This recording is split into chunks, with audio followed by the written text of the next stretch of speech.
Faqja Na ishte dikur ju fton të ndaleni për një çast dhe të dëgjoni zërin e heshtur të mençurisë së një ikone të kinemas italiane, Virna Lisi.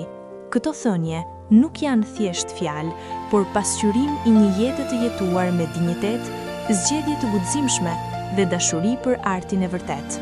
Në to, gjejmë mendimin e një gruaje që refuzoi sipërfaqen për të zgjedhur thellësinë, famën për të zgjedhur karakterin.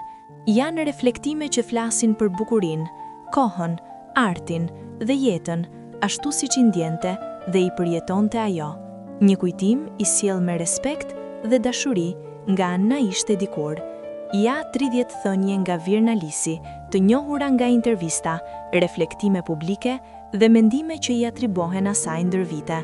Bukuria është një dhuratë, por nuk duhet të bëhet burg. Nuk kam dashur kurrë të jem vetëm një fytyrë e bukur. Një aktore vlen për rolet që refuzon, jo vetëm për ato që pranon. Arti kërkon durim, jo ngut. Heshtja, ndonjëherë, flet më fort se fjalët. Fama kalon, por dinjiteti mbetet. Kam zgjedhur role që më sfidonin, jo që më zbukuronin. Të interpretoje do të thotë të jesh e vërtet, jo perfekte. Nuk kam dashur kurrë të jem ikon, por aktore. Bukuria lodhet shpejt, talenti jo. Një grua nuk duhet të ketë frikë nga mosha. Kinemaja është emocion, jo ekspozim.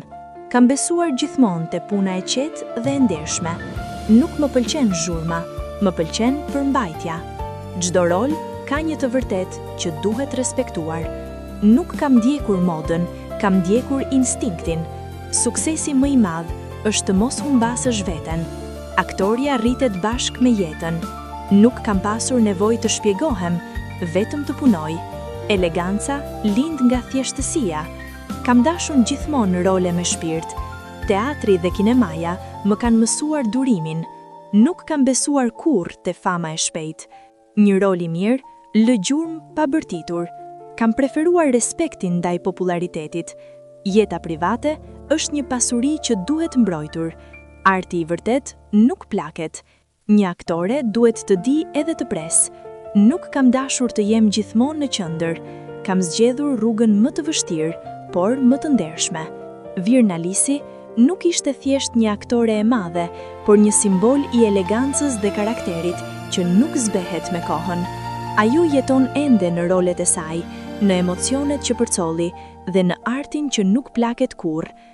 Faqja Na ishte dikur sjell këto thënie me respekt dhe mirënjohje për të ruajtur gjallë kujtesën e figurave që ndërtuan historinë e kinemas, sepse disa emra nuk harrohen, ata thjesht rikthehen në kujtesë, ashtu si dikur.